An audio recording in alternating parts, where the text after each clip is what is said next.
Cucian, ibu-ibu habis masak. Assalamualaikum warahmatullahi wabarakatuh. Alhamdulillah. Bismillah, alhamdulillah, wassalatu wassalamu ala rasulillah wa ala alihi wa ashabihi wa mawalah, amma ba'du. Yang kami hormati Takmir Masjid Aulia Stono Gedong, yang kami hormati segenap kepengurusan Panitia Pelaksana Cahaya Cinta Stono Gedong, terima kasih sudah mengerahkan waktunya agar bisa melaksanakan acara ini dengan baik. Dan yang kami hormati segenap ibu-ibu ingkang boten saged kula sebutaken namine satu persatu tanpa mengurangi rasa hormat saya. Mugi-mugi ibu-ibu sedanten diparingi kesehatan, rezeki yang melimpah, dan ilmu yang bermanfaat fid dunya wal akhirah. Juga tak lupa kepada mungkin bisa dikatakan teman ya, kita baru kenal, baru ketemu ini juga, atau ada yang masih adik-adik umur yang di bawah saya mungkin, atau ada yang sudah sepantaran atasannya saya, kakak-kakak berarti ya. Jadi kakak-kakak, adik-adik, teman-teman, salam kenal. Semoga teman-teman semua selalu diberikan kesehatan, diberikan rezeki yang melimpah, dan diberikan semangat mencari ilmu. Amin amin ya rabbal alamin. Alhamdulillah, pada pagi hari ini pertama-tama marilah kita bersyukur kepada Allah Subhanahu wa taala. Dialah zat yang telah memberikan kita nikmat. Dialah zat yang telah memberikan kita rahmat. Sehingga salah satu kenikmatannya saat ini bisa kita rasakan, yakni kita sama-sama bisa hadir, mampu untuk di dalam menghadiri majelis ilmu, majelis yang insya Allah penuh dengan barokah ini. Amin amin ya rabbal alamin. Kemudian yang kedua, salawat serta salam yang selalu kita junjungkan kepada Nabi besar, Nabi agung, Nabi Muhammad Sallallahu Alaihi Wasallam, yang mana berkat perjuangan kanjeng Nabi kita akhirnya dapat belajar dengan mudah bagaimana ajaran-ajaran agama Islam, dan kita bisa merasakan kenikmatan-kenikmatan iman, kenikmatan-kenikmatan Islam. Dan berkat kanjeng Nabi kita bisa mempelajari agama Islam dan ajaran-ajarannya dengan begitu mudah. Alhamdulillah, pada pagi hari ini mungkin saya perlu memperkenalkan diri terlebih dahulu, napa mboten? Boleh ya? Kita kenalan dulu lah, karena seperti kata pepatah, tak kenal maka tak sayang. Emang kalau kenal udah pasti sayang. Nama saya Hafsah Al-Ahla. Saya orang sini saja, saya orang Kediri, tepatnya di Lirboyo. Monggo barangkali mau mampir, tepatnya di Pondok Pesantren HMQ. Saya masih satu rumah sama orang tua saya. Barangkali ada yang kesempatan untuk hadir, monggo saya aturi di rumah saya. Baik, teman-teman semua, kakak-kakak, teman-teman, nggak terasa kita berada di penghujung akhir bulan Maulid ya. Nggak terasa bulan Maulid ini akan berakhir. Yang mana biasanya di bulan Maulid ini kita lewati dengan perasaan yang mungkin penuh dengan kebahagiaan. Perasaan dengan bahagia kita hadirkan demi kanjeng Nabi. Atau mungkin di bulan Maulid ini kita sama-sama sibuk ya. Biasanya panjenengan nopo kesibukannya bulan Maulid. Kathah yang mengadakan peringatan-peringatan Maulid nggih, pundi-pundi. Banyak yang mengadakan Maulid untuk memperingati kelahiran Nabi besar, Nabi agung, Nabi Muhammad. Sehingga banyak di antara kita yang hampir setiap hari merayakannya. Hampir setiap hari itu kadang ada yang mengadakan acara mauludan, okay? Entah itu kita baca maulid tiba, entah itu kita baca maulid barzanji, simtud duror, dan lain sebagainya. Ini semua adalah kiat-kiat bagi kita sebagai umatnya kanjeng Nabi untuk memeriahkan bulan maulid ini. Atau mungkin di bulan maulid ini selain kita juga merayakannya atau memperingatinya dengan membaca maulid, kita juga seringkali mendengarkan tausiah-tausiah atau ceramah para ulama para habaib yang isinya seringkali menasehati kita akan dawuh-dawuhnya Kanjeng Nabi, perkataannya Kanjeng Nabi, entah itu hadis-hadisnya Nabi ataupun sejarah perjalanannya Nabi, yang tujuannya itu untuk semakin menumbuhkan rasa cinta kita kepada Kanjeng Nabi. Atau dengan dawuh-dawuhnya para ulama, para habaib ini sebetulnya juga bisa kita jadikan sebagai amalan-amalan kita meskipun bulan Maulid ini akan berlangsung berakhir. Jadi selama kita hidup, kalau bulan Maulid ini mau berakhir bukan berarti kita akhirnya gak ada kesempatan lagi untuk merayakannya dengan membaca Maulid, enggak. Selama kita hidup kita masih ada kesempatan untuk memeriahkan bulan Maulid ini. Entah itu panjenengan setiap Jumat semisal ingin mengadakan mauludan ataupun mengadakan dengan acara-acara lain yang berbagai variasi. Yang mana kalau di Indonesia ini sudah tidak asing lagi ya yang namanya mauludan. Berbeda dengan negara-negara yang mungkin tidak memperbolehkan untuk mengadakan maulud. Dan yang ingin saya sampaikan di sini adalah mungkin panjenengan sedoyo selama bulan Maulid ini menghadiri acara-acara seperti ceramah-ceramah, tausiah dan lain sebagainya yang di dalamnya menganjurkan kita untuk melakukan kiat-kiat dalam menumbuhkan rasa cinta kita kepada Kanjeng Nabi. Monggo dilampahi sareng-sareng, monggo diamalaken meskipun bulan Maulid ini akan berakhir. Justru biasanya memang ketika kita masuk di bulan Maulid ini adalah kesempatan besar kita untuk menambah rasa cinta kita kepada Kanjeng Nabi. Yang mungkin biasanya kalau bukan bulan Maulid itu kita males-malesan mau ikut mauludan, gak ada waktu buat ikut mauludan. Tapi di bulan Maulid ini kadang kita mau tidak mau harus mengikuti acara mauludan semisal.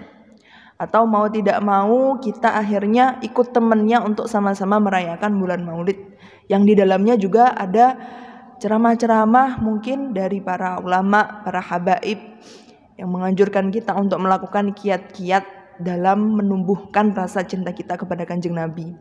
Di antaranya semisal yang paling sering dikatakan para ulama, para habaib, kita dianjurkan untuk memperbanyak sholawat sama Kanjeng Nabi. Enten nggih, biasanya kan kata anjuran-anjuran kita untuk bersolawat dengan Kanjeng Nabi, yang dimana dengan solawat ini juga termasuk perintahnya Allah Subhanahu wa ta'ala. Kalau kita membaca Al-Quran, kita mungkin akan menemukan ayat Innallaha wa malaikatahu yusholluna 'alan nabi. Sesungguhnya Allah Ta'ala dan juga para malaikat bersolawat kepada Kanjeng Nabi. Ya ayyuhalladzina amanu sallu alaihi wasallimu taslima. Ini adalah ayat yang dimana kita sangat dianjurkan untuk bersolawat kepada Kanjeng Nabi Muhammad. Jadi meskipun bulan Maulid ini mungkin akan berakhir, bukan berarti kita akhirnya gak ada kesempatan untuk sholawat dengan Kanjeng Nabi. Justru karena barokah kita habis menemui bulan Maulid, akhirnya kita menjadi semakin semangat untuk membaca sholawat. Membaca sholawat itu kan bisa beragam ya. Ada yang membaca sholawat mungkin senangnya dengan cara sholawatan ya, yang biasanya ada diramaikan dengan genjringan. Itu biar kita semakin semangat, semakin bergairah untuk bersholawat. Kayak gitu juga gak apa-apa.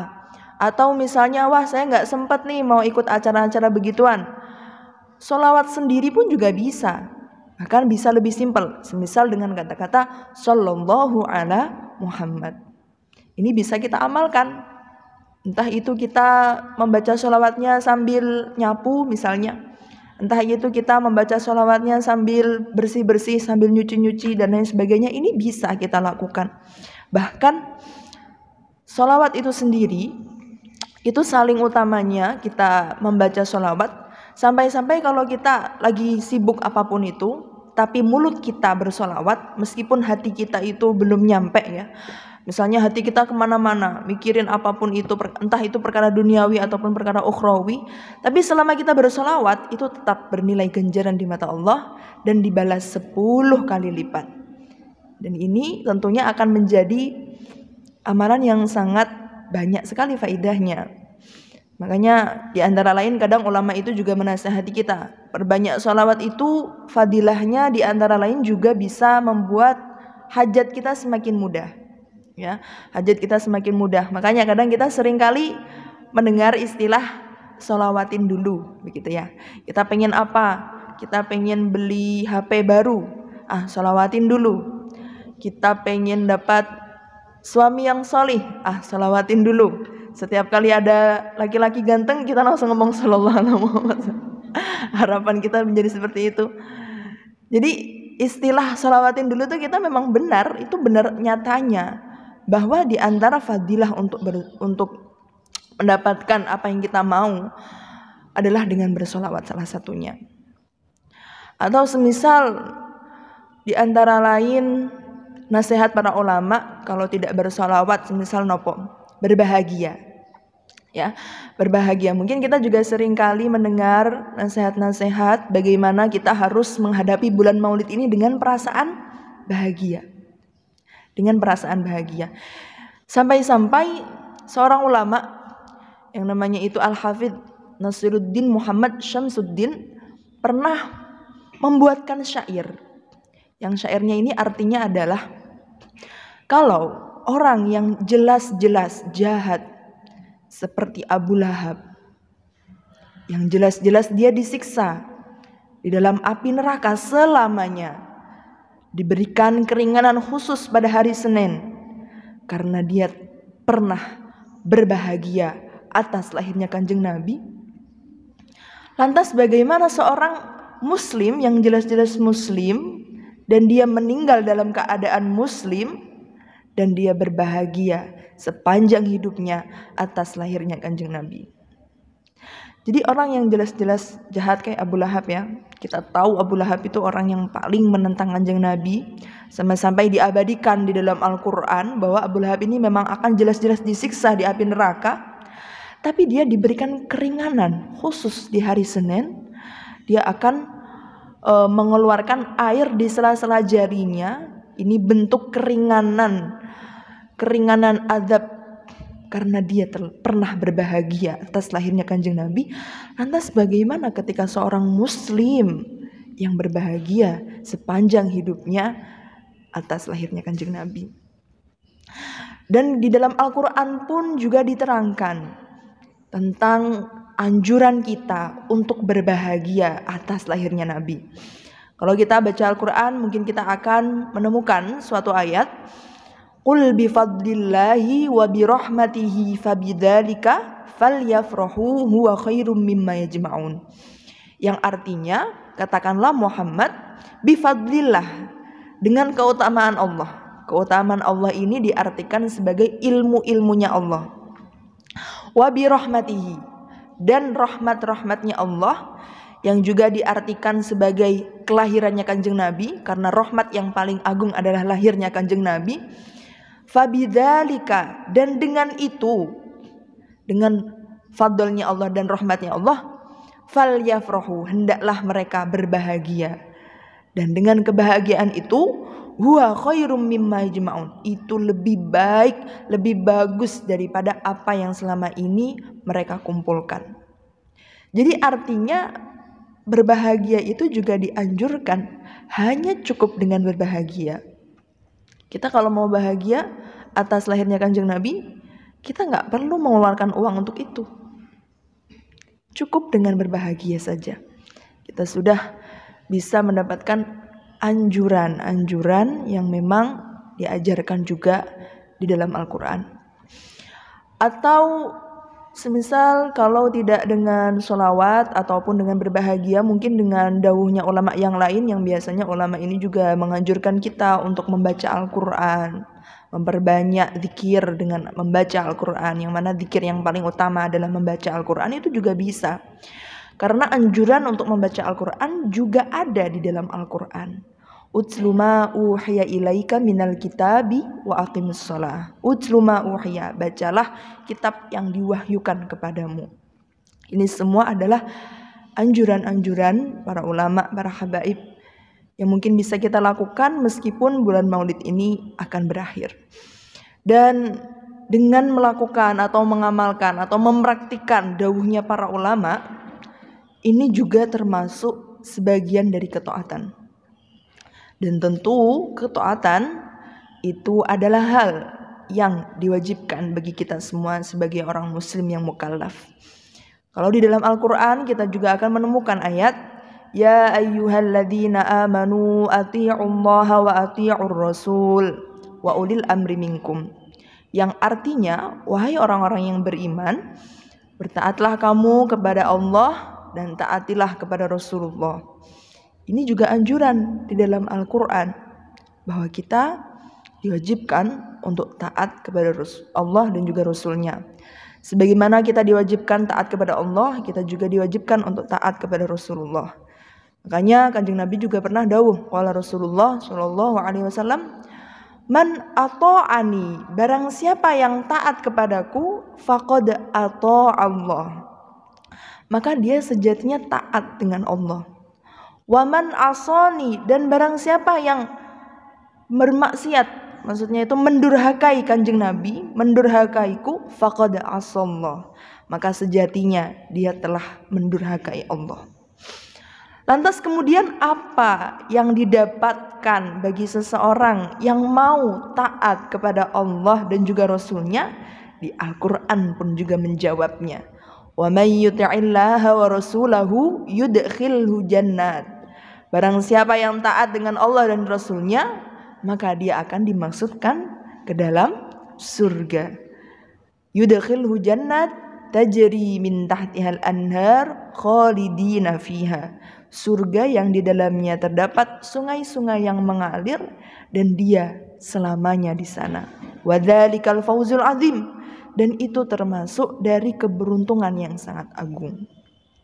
Beruntung sekali orang yang bisa taat kepada Allah dan juga Rasulnya. Sehingga keberuntungan itu juga akan nampak ketika mati nantinya. Ruh orang yang taat kepada Allah dan juga Rasulnya, ketika dia meninggal, ruhnya ini memiliki aroma yang harum. Aroma yang harum sehingga ketika malaikat mengantar ruhnya orang yang taat dengan Allah dan juga Rasulnya, ketika malaikat akan mengantar ruhnya ini ke langit, melewati ruh-ruh umat-umat terdahulu, sampai-sampai membuat para umat terdahulu ini, ruhnya para umat terdahulu ini penasaran, ruh siapa itu? Saking harumnya,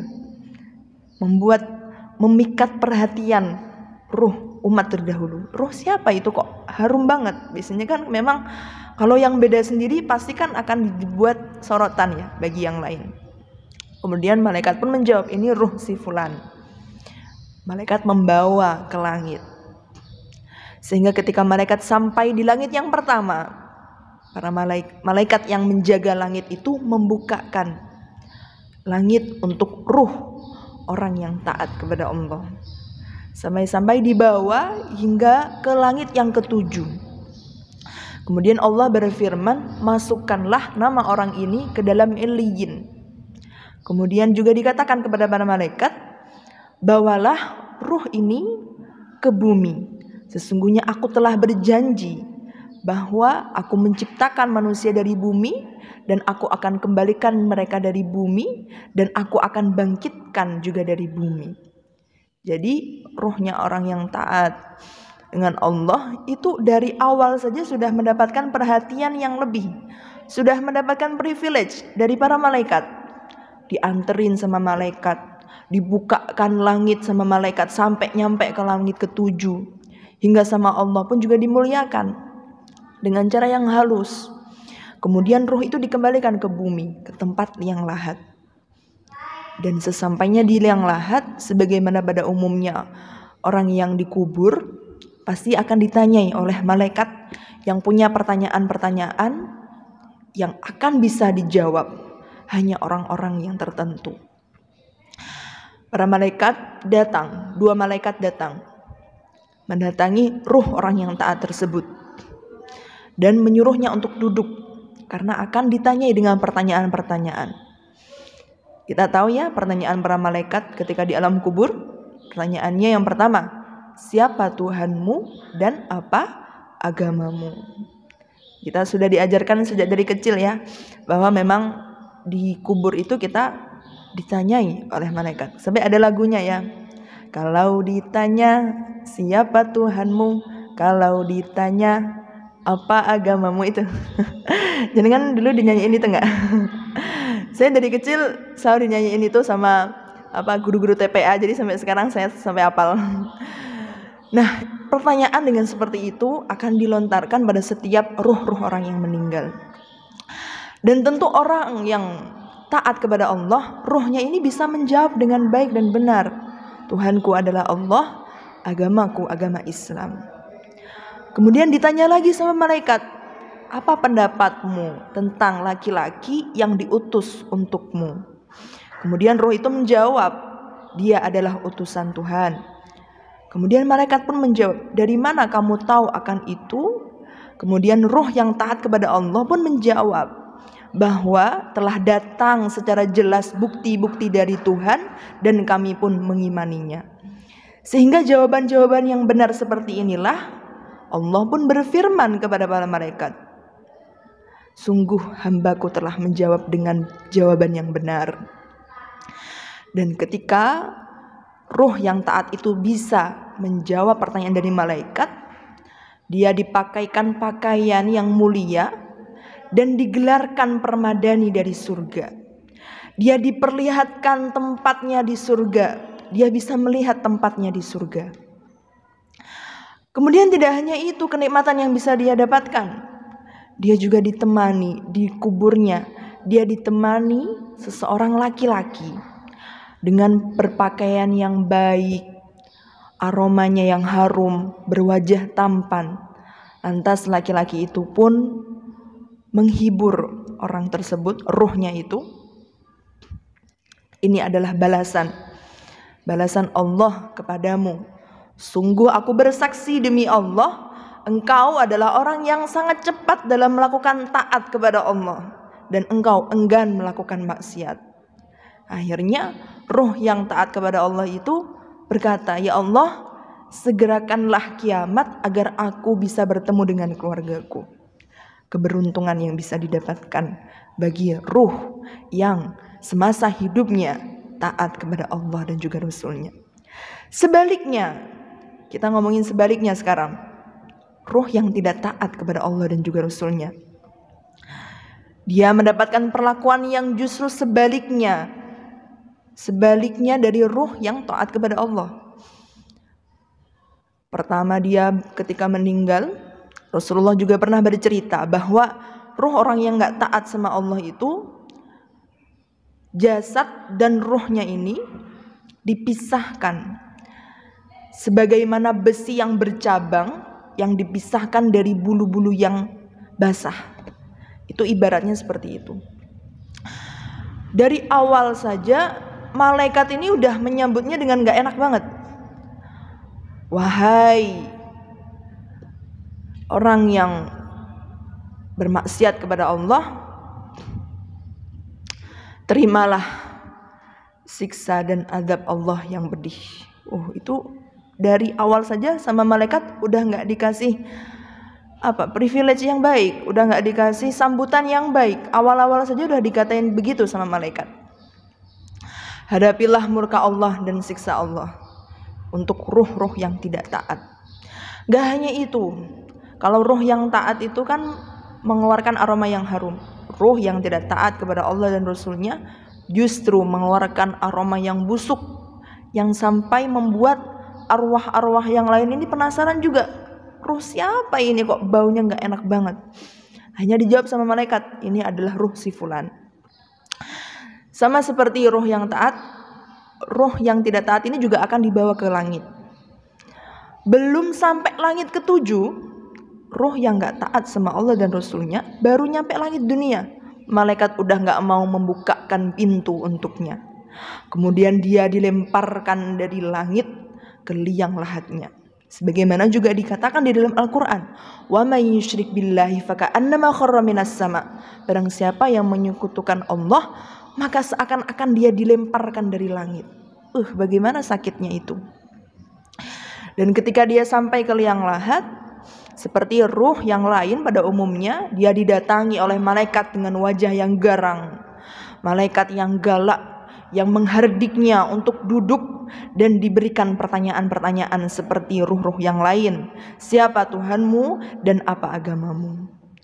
Ruh yang tidak taat dengan Allah dan Rasulnya tentu tidak bisa menjawab pertanyaan tersebut. Malaikat pun menjawab, tentu engkau tidak bisa menjawab pertanyaan itu.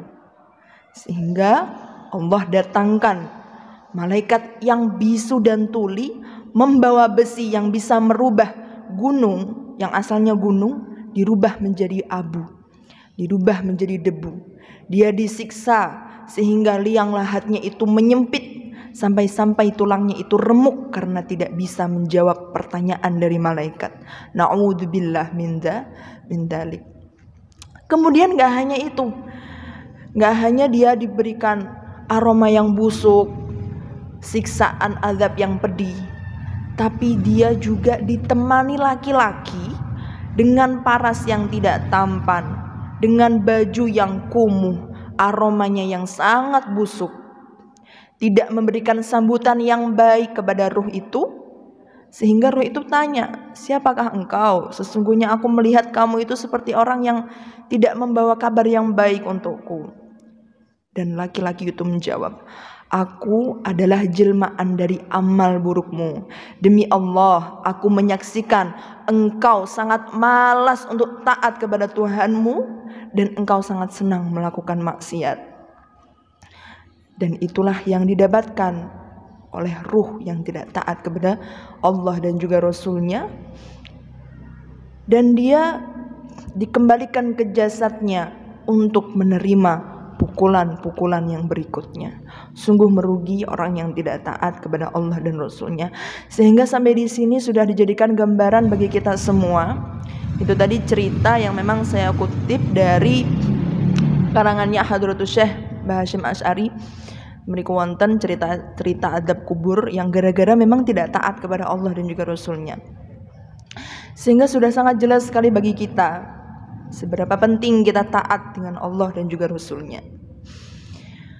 Kemudian teman-teman semua, tentang taat kepada Allah dan juga Rasulnya ya, Syekh Muhammad Syakir Al-Iskandari, pengarang kitab Wasoya, itu juga pernah berpendapat tentang taat kepada Allah. Jadi taat kepada Allah itu kan sebenarnya definisinya itu adalah menjalankan perintah-perintahnya Allah, entah itu perintah yang wajib maupun perintah yang sunnah, dan meninggalkan larangan-larangannya, itu namanya taat. Nah biasanya orang yang memulai untuk ketaatan ini dan dia bisa taat kepada Allah dan juga Rasulnya, dia ini sebetulnya akan mendapatkan kenikmatan yang sangat nikmat, kenikmatan yang tidak bisa dia rasakan kecuali dia sendiri yang mau mencobanya. Ini menurut Syekh Muhammad Syakir Al-Iskandari, bahwa menurut beliau orang yang taat sama Allah, dia ini akan mendapatkan kenikmatan-kenikmatan yang dia ini gak akan tahu rasanya kenikmatan itu kalau belum dia sendiri yang mau mencobanya. Makanya gak heran kenapa para ulama, para habaib bisa betah membaca Al-Quran seharian, bisa betah zikir kepada Allah seharian, tidak mengenal lelah ketika beribadah. Ini karena memang sudah mendapatkan kenikmatan di hatinya. Dan memang seperti itu yang diceritakan oleh Syekh Muhammad Syakir Al-Iskandari, bahwa orang yang taat sama Allah ini mereka akan mendapatkan kenikmatan. Dan kenikmatan itu gak akan bisa dia ketahui kalau dia sendiri yang belum mencobanya. Sehingga kalau kita ingin mencoba untuk taat kepada Allah dan juga Rasulnya, beliau melanjutkan keterangannya bahwa orang yang memulai untuk taat kepada Allah dan juga Rasulnya, dia ini akan menemukan cobaan, akan menemukan kesulitan. Nah biasanya seperti kita contohkan, misalnya ada orang yang awalnya ini dia gak pernah sholat, mau sholat malas-malasan terus, mau sholat gak mau, tapi dia mencoba untuk saya yang asalnya gak mau sholat, coba akhirnya sholat. Nah biasanya orang yang seperti ini awal-awal tuh dia akan merasakan males ya, kesulitan, cobaan-cobaan, rintangan, entah itu dia cobaannya malas, cobaannya sibuk pekerjaan ataupun yang lain dan lain sebagainya, yang akhirnya membuat dia ini tertantang untuk gimana biar sholatnya ini bisa utuh 5 waktu begitu. Awal-awal seseorang yang akan mencoba untuk taat kepada Allah dan juga Rasulnya ini, mereka akan mendapatkan rasa sulit, cobaan-cobaan atau rintangan-rintangan yang dia dapatkan. Dan ketika dia terjadi seperti ini, maka tidak ada lagi yang bisa dia lakukan kecuali dengan bisa terus bertahan dan bersabar untuk menghadapinya. Nanti kalau dia mau bersabar, dan bersabarnya ini gak hanya sehari 2 hari ya, taatnya ini dia harus berhari kalau mau mencoba kenikmatannya itu. Dia gak hanya cukup 1 hari 2 hari, tapi harus ayaman. Ayaman itu kan berhari-hari. Hari-hari itu dia harus memang benar-benar tahan, banting sama cobaan yang mungkin dia alami ketika dia mencoba untuk taat sama Allah dan juga Rasulnya. Nah, ketika dia sudah bisa melewati fase-fase seperti itu, kalau kata guru saya dulu pernah bilang bahwa kadang orang yang mau istiqomah beratnya itu di 40 hari awal. Misal mungkin kita pengen istiqomah baca Quran, biasanya tuh beratnya tuh di 40 hari awal. Nah, nanti kalau dia sudah bisa melewati fase-fase seperti itu, dia akan menganggap bahwa ketaatannya ini sudah biasa dia lakukan. Ini sudah hal yang biasa saya lakukan, sehingga tidak menganggap hal itu menjadi beban lagi. Nah, biasanya kan kita ngonten nggih, kita tuh awal-awal tuh kadang ketika melakukan sesuatu yang baru, awal-awal tuh rasanya berat banget. Tapi kalau lama-kelamaan kita lakukan terus menerus sampai berbulan-bulan, itu akhirnya kita menganggap, oh saya udah biasa melakukan seperti ini. Banyak contohnya. Oleh karena itu beliau juga mencontohkan, salah satunya adalah sebagaimana kita juga mungkin akan merasakan kesulitan ketika dalam ranah belajar. Mungkin di antara kita ada yang dulunya sekolah atau mondok begitu ya. Awal-awal kita sekolah, awal-awal kita mondok, apakah kita langsung merasakan betah? Enggak, kita awal-awalnya urang-uringan ya. Gak mau disuruh nulis. Dulu ketika kita masih SDMI mungkin disuruh belajar sama gurunya kita aja gak mau. Disuruh nulis gak mau, benci. Bahkan gak hanya gak mau ya, tapi benci juga. Gak hanya benci sama pelajarannya, tapi benci sama gurunya juga kadang kita itu. Memang seperti itu, yang diceritakan oleh beliau juga seperti itu. Awal-awal itu kita akan mungkin merasakan gak mau disuruh nulis, gak mau disuruh membaca, gak mau disuruh menghafal mungkin. Atau ketika kita hidup di pondok, awal-awalnya gak betah, fasilitasnya gak enak, segala-galanya terbatasi semisal. Nah, ketika seseorang bisa melewati fase-fase yang seperti ini, mungkin panjenengan juga bisa merasakan ketika dulunya di sekolahan itu gak suka, tapi ketika kita mau bertahan, mau sabar, akhirnya kita apa? Bisa berada di posisi di mana kita tahu faidah akan itu semua, tahu hikmah akan itu terjadi mengapa, tahu kenapa guru itu selalu menyuruh kita buat menghafal. Ternyata faidahnya agar melatih kecerdasan otak kita. Kenapa guru ini selalu memaksa kita harus nulis, belajar untuk nulis, belajar untuk baca? Ya karena itu yang bikin kita sukses begitu. Nah, akhirnya kita berada di posisi di mana kita merasakan kenikmatan-kenikmatan. Yang asalnya kita nggak bisa baca, kita akhirnya jadi bisa baca. Yang asalnya kita nggak bisa, yang susah buat menghafal, kita akhirnya jadi gampang untuk menghafal. Nah, ini kita kalau mau bersabar, mau bertahan, itu menjadi di posisi yang seperti itu. Atau contoh yang lain semisal dalam ranah pernikahan. Wah, ini kalau dalam ranah pernikahan kan insya Allah perempuan itu pasti mengalami ya. Awal-awal nikah gak enak, entah itu masalah finansial, masalah rasa yang belum ada rasa cinta misalnya, ataupun kesulitan-kesulitan yang lain yang mungkin kita akan temukan di pernikahan awal-awal. Nah, tapi akhirnya setelah kita rasakan, kita bisa jalani, kita bisa mampu untuk bersabar, mampu untuk bertahan, tidak menyerah. Menyerahnya ini dalam arti mungkin menyerah menyelesaikan pernikahan itu. Seseorang yang bertahan itu kan orang yang bersabar. Dia yang mau bisa pernikahannya bisa langgeng itu kan ya orang yang mau bertahan, dia mau sabar. Nah, ibaratnya seperti itu. Kita analogikannya seperti itu. Orang yang memang dia bisa berhasil, dia orang yang mau sabar, dia orang yang mau bertahan.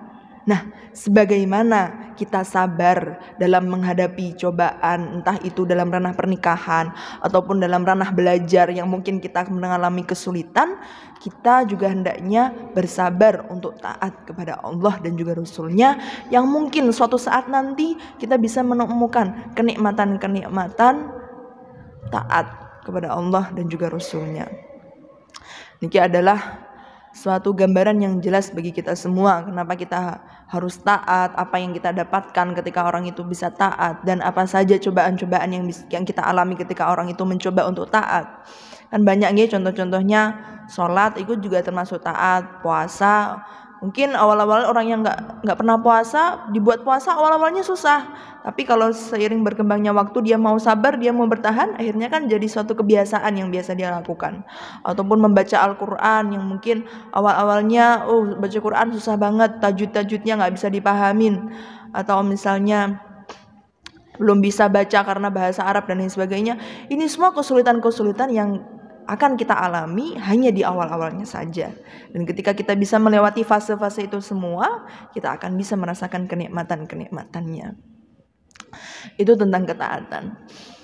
Kemudian tentang Kanjeng Nabi deh sekarang. Kita kembali ke Kanjeng Nabi. Bahwa termasuk dari kasih sayang dan kelembutan Allah Subhanahu wa taala kepada kita semua adalah mengutus Rasulullah kepada kita semua. Yang mana Allah juga pernah berfirman, wahai Muhammad, kalau bukan karena engkau, aku gak akan pernah menciptakan bumi, aku gak akan pernah menciptakan langit, gak akan pernah menciptakan planet dan seisinya. Ini karena cintanya Tuhan kita kepada Kanjeng Nabi. Jadi kalau gak ada Kanjeng Nabi, dunia seisinya ini gak akan pernah ada. Dan termasuk dari kasih sayangnya Allah adalah mengutus Rasulullah kepada kita semua, yang akhirnya berkat Kanjeng Nabi kita bisa tahu mana yang baik, mana yang buruk begitu. Dan apa yang disampaikan oleh Kanjeng Nabi ini bukan berasal dari hawa nafsunya Nabi. Semua ini murni dari wahyu ketuhanan. Oleh karena itu makanya kita kenal bahwa Kanjeng Nabi ini adalah seorang yang ummi, seorang yang tidak bisa menulis dan juga tidak bisa membaca. Di antara hikmah kenapa Nabi ini diciptakan ummi, agar para masyarakat Arab ini semakin percaya bahwa Al-Quran itu bukan gubahannya Nabi, Al-Quran itu bukan ciptaannya Nabi sendiri, melainkan langsung dari Allah Subhanahu wa ta'ala. Dan Nabi sendiri banyak mengajarkan kepada kita semua, yang mana kalau kita sedikit demi sedikit bisa melakukan tindak lampahnya Kanjeng Nabi, kita gak hanya menjadi orang yang mencintai Kanjeng Nabi dan juga Allah, tapi kita juga menjadi hamba yang dicintai Allah dan juga Rasulnya. Apa itu yang didawahkan Kanjeng Nabi? Ini mungkin hanya beberapa saja yang ingin saya sampaikan di sini.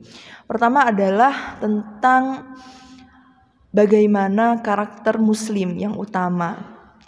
Ini saya kutip dari sebuah hadis yang mana suatu sahabat, yang mana sahabat itu bernama Abu Musa, bertanya sama Kanjeng Nabi, "Wahai Nabi, bagaimana muslim yang utama?"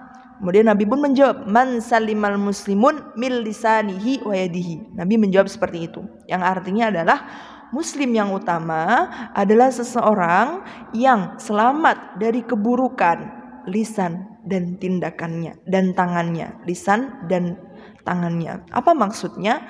Yakni adalah muslim yang utama itu seseorang yang tidak merugikan, baik itu merugikannya melewati lisan maupun merugikannya itu melewati tindakan. Sehingga melewati hadis ini kita bisa belajar bersama, apakah selama ini kita justru memberikan kerugian bagi orang lain melewati lisan kita, atau justru kita memberikan kerugian bagi orang lain melewati tindakan-tindakan kita? Nah, itu perlu kita introspeksi bagi diri kita sendiri. Atau mungkin zaman sekarang gak hanya melewati lisan ya. Zaman sekarang kita ada yang namanya sosial media, ada yang namanya komentar. Nah, di situ kita menjadi untuk tertantang bagaimana kita bisa bijak dalam menggunakan media sosial kita. Bagaimana kita berkomentar kita dengan orang lain, kita jaga lisan kita. Kita jaga ketikan-ketikan kita. Kita jaga dari yang namanya julid. Apalagi misalnya baru-baru ini ada kabar Lesti Kejora nggak jadi ngelaporin ke polisi misalnya. Wah, akhirnya kita komentar sepedes-pedesnya buat si Lesti ini. Ini justru sama sekali tidak diajarkan dari Kanjeng Nabi. Ataupun dengan tindakan-tindakannya semisal tidak merugikan orang lain. Itu pertama, setidaknya kita tidak merugikan orang lain. Kedua, kalau memang kita pengen lebih baik dari itu, bisa kita amalkan hadis Nabi yang lain. Yang mungkin teman-teman semua juga sudah pada tahu hadisnya, khairun nas anfa'uhum linnas. Sebaik-baiknya manusia itu adalah seorang yang bermanfaat bagi orang lain. Misal panjenengan sekarang sudah waktunya mengajar, sudah selesai mondoknya, sudah selesai studinya, sudah selesai kuliahnya, waktunya mengamalkan ilmunya. Nah, ini juga salah satu termasuk dari bermanfaat entah itu tindakannya ataupun apapun yang kita bisa lakukan yang sekiranya itu bisa bermanfaat bagi orang lain. Itu yang kedua. Kemudian kalau misalnya kita pengen lebih lagi dari itu, lebih bagus lagi, kita pengen meningkatkan lagi dawuh-dawuhnya Kanjeng Nabi, selain tidak merugikan orang lain ataupun bisa bermanfaat bagi orang lain, yang ketiga adalah tentang bagaimana kita bisa membahagiakan orang lain. Hadis Kanjeng Nabi juga pernah mengajarkan. Kanjeng Nabi itu pernah diceritai sama malaikat Jibril. Kanjeng Nabi, ada loh laki-laki yang awalnya dia ini banyak dosanya, tapi dia diberikan ampunan dan dosa-dosanya dileburkan oleh Allah.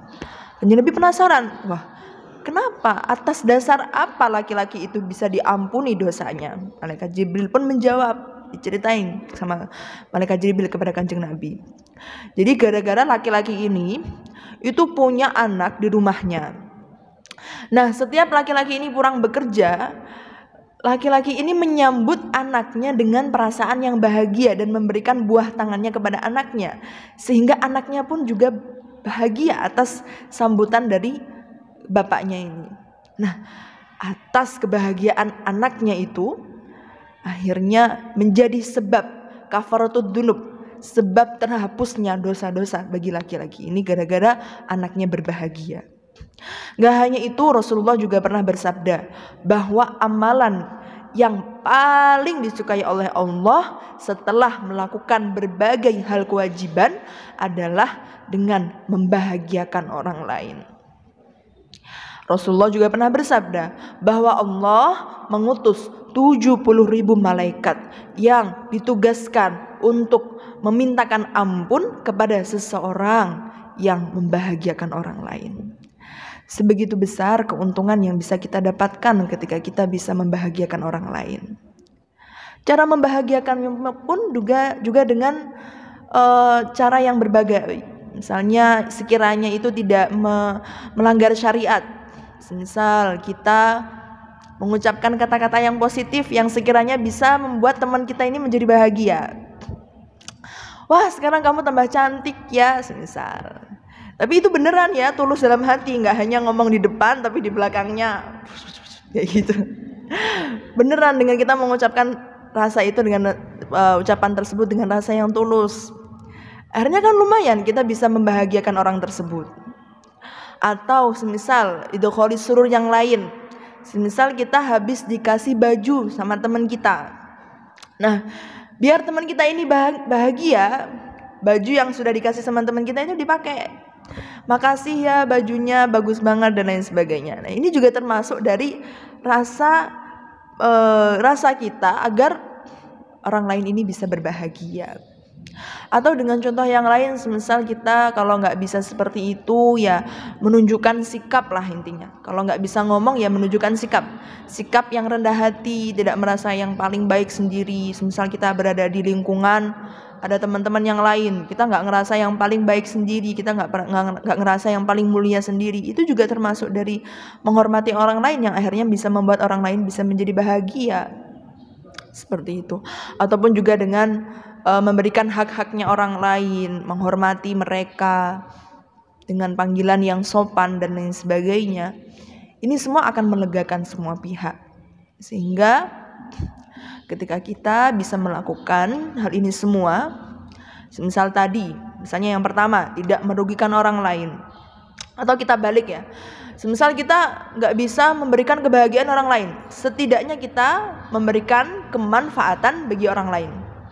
Atau misalnya kita nggak bisa juga ngasih kemanfaatan bagi orang lain, setidaknya kita tidak merugikan orang lain. Jadi ini step by step yang mungkin bisa kita lakukan atas dasar dawuh-dawuhnya Kanjeng Nabi, sehingga ketika kita bisa melakukan hal ini, kita nggak hanya menjadi hamba yang mencintai Allah dan juga Rasulnya, tapi juga dicintai Allah dan juga Rasulnya.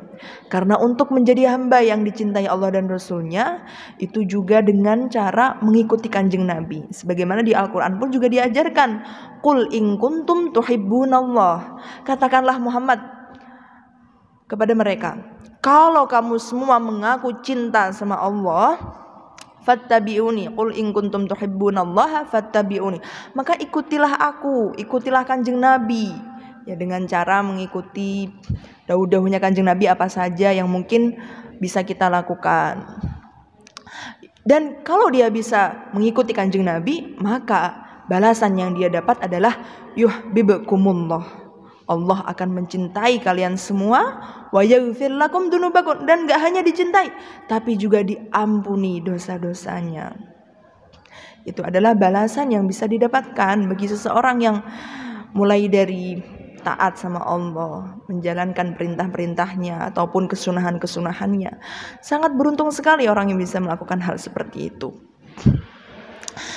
Nah, kemudian mungkin yang selanjutnya, setelah kita tahu bagaimana kita bisa melakukan amalan-amalan hal itu, kita juga bisa, mungkin di antara kita banyak ya yang bertanya-tanya, bagaimana hal yang bisa kita lakukan, satu hal yang bisa kuat kita lakukan untuk menumbuhkan rasa cinta kepada Kanjeng Nabi, yang mana biasanya kalau orang mau melakukan hal-hal tersebut, itu akan menjadi semakin lebih mudah kalau disertai dengan rasa cinta.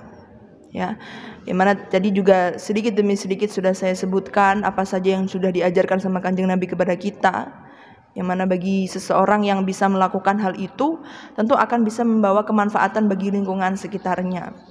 Oleh karena itu, makanya kenapa kita nggak heran di zaman sekarang banyak keresahan-keresahan yang terjadi, mulai dari perempuan yang membuka auratnya joget-joget di TikTok misal, ataupun perzinahan terjadi di mana-mana, kata-kata kasar diucapkan begitu saja.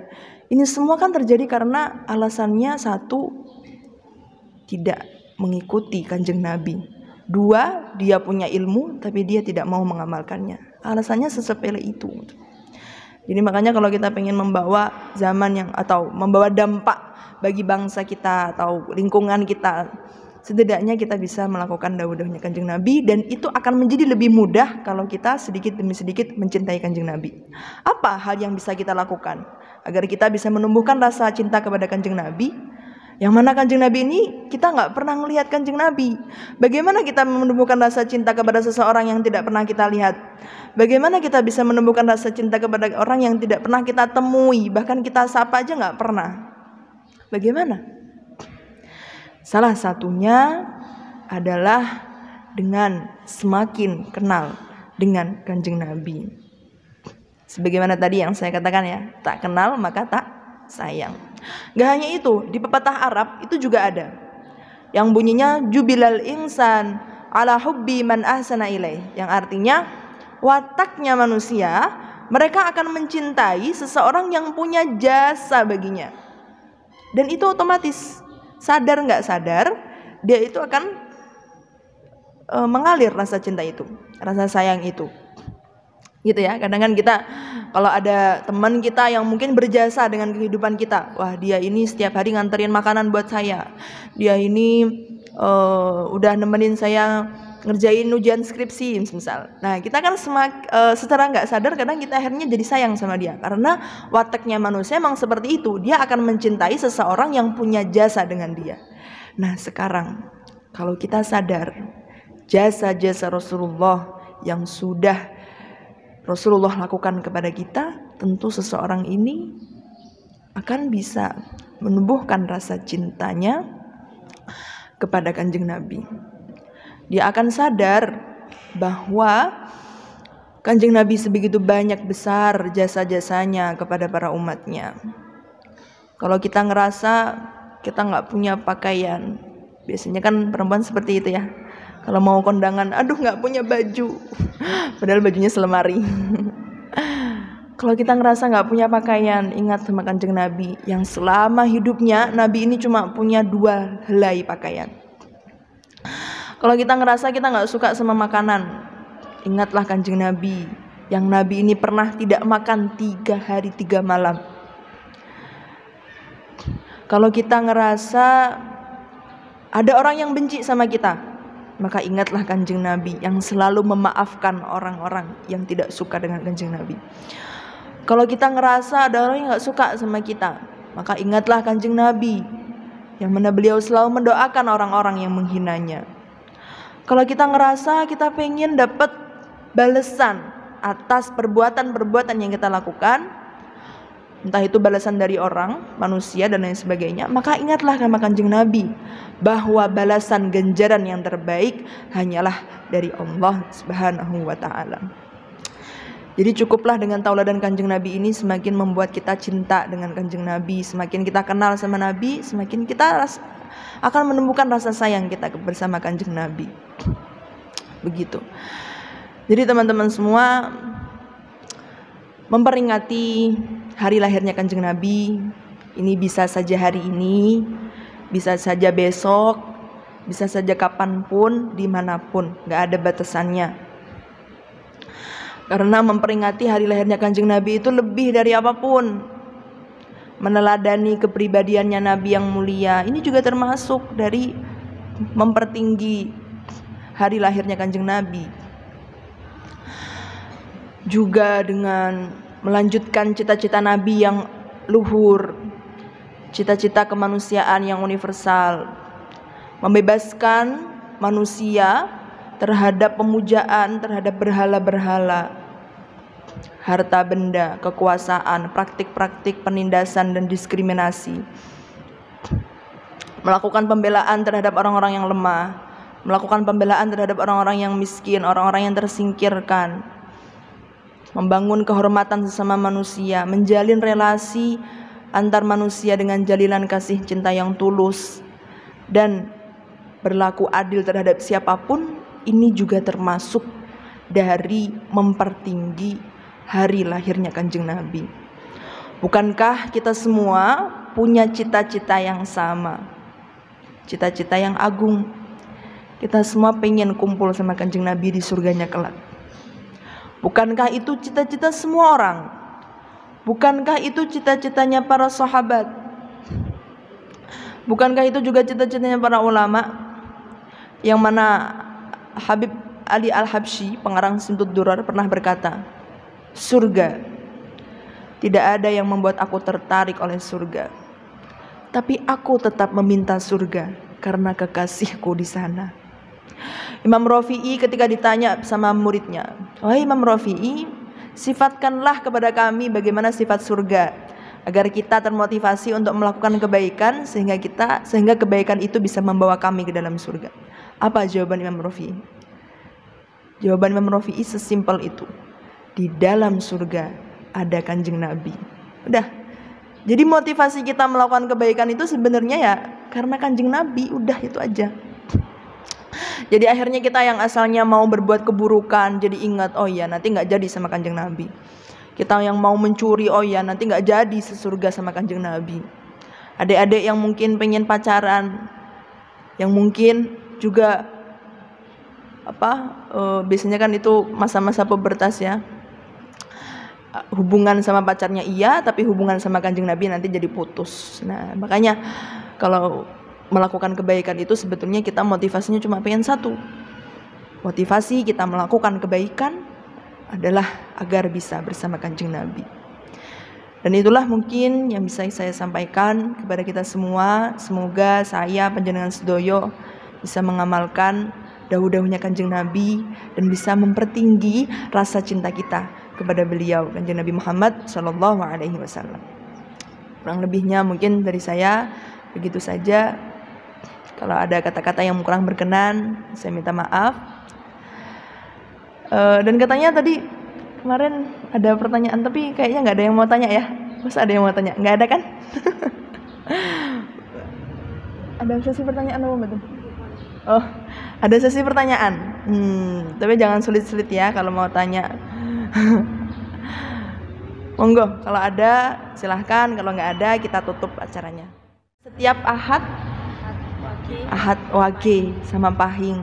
Jadi mungkin untuk series-series yang selanjutnya jangan sampai ketinggalan. Tentunya pasti juga akan mengundang tamu undangan yang lebih keren lainnya.